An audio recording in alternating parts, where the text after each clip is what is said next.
This kind of crop, you see, is not economically sustainable, at least not for the farmers. 90% of the world's coffee production takes place in developing countries. If the cost of production suddenly goes up for a coffee farmer, they have few to no options.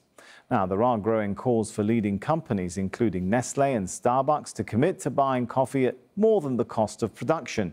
This week, Starbucks said it's committing up to $20 million to provide emergency relief to the smallholder farmers at the bottom of its supply chain. Joining me now from London is Jose Sette. Jose is the Executive Director of the International Coffee Organization. Good to have you with us. So first of all, explain to us if coffee production is expected to increase going forward. Is that going to push prices down further, eliminate eventually a lot of farmers, and then the price comes to some kind of profitable equilibrium? Well, that is the worst case scenario, I think. Coffee is a cyclical commodity. It's a perennial crop. It's a tree crop. So the adjustments to changes in supply and demand take time.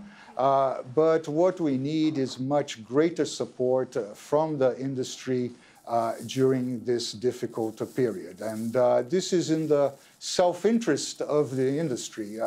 They need coffee supplies going forward. In the long term, the future for coffee is very bright.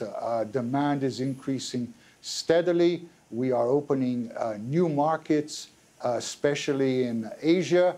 So the prospects for coffee demand are great, but we face immense challenges.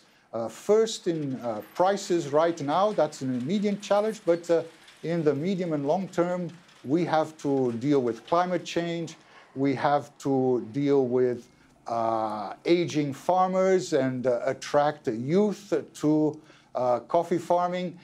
We have to close the so-called gender gap and make coffee cultivation more attractive for women, more profitable for women. Okay, let me jump in there if I could, Jose. When you say it's in the interests of the industry, the producers, the companies, to make sure that the farmers aren't wiped out, surely it's only in their interest just to keep those farmers barely alive so that the production continues to keep the price as low as possible. It's not in their interest to really make sure that they get a really good, generous slice of the coffee pie, right?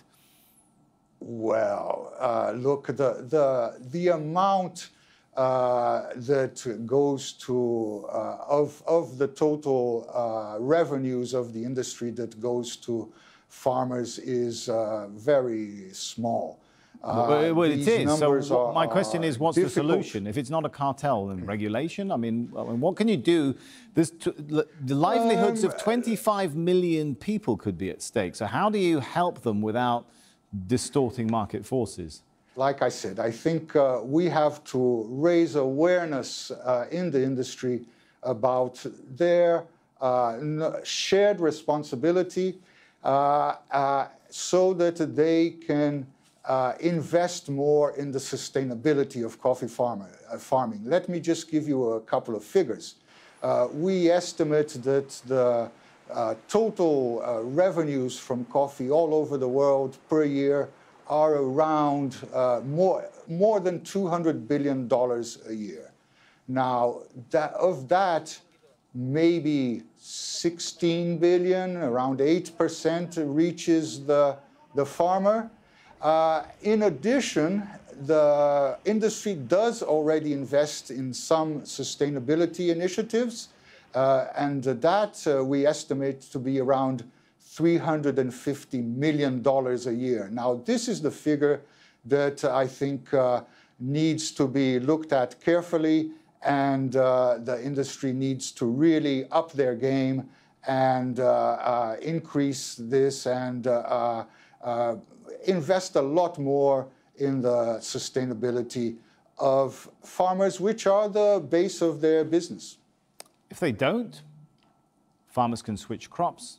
They can move on and do other things. If they don't, they won't have Well, if they don't, they won't have the coffee supplies that they will need in the future. And what does that mean for the world, for other world problems, like you mentioned, the environment, human migration, and so on? There's a lot at stake here, right? Exactly. Pauperization, we see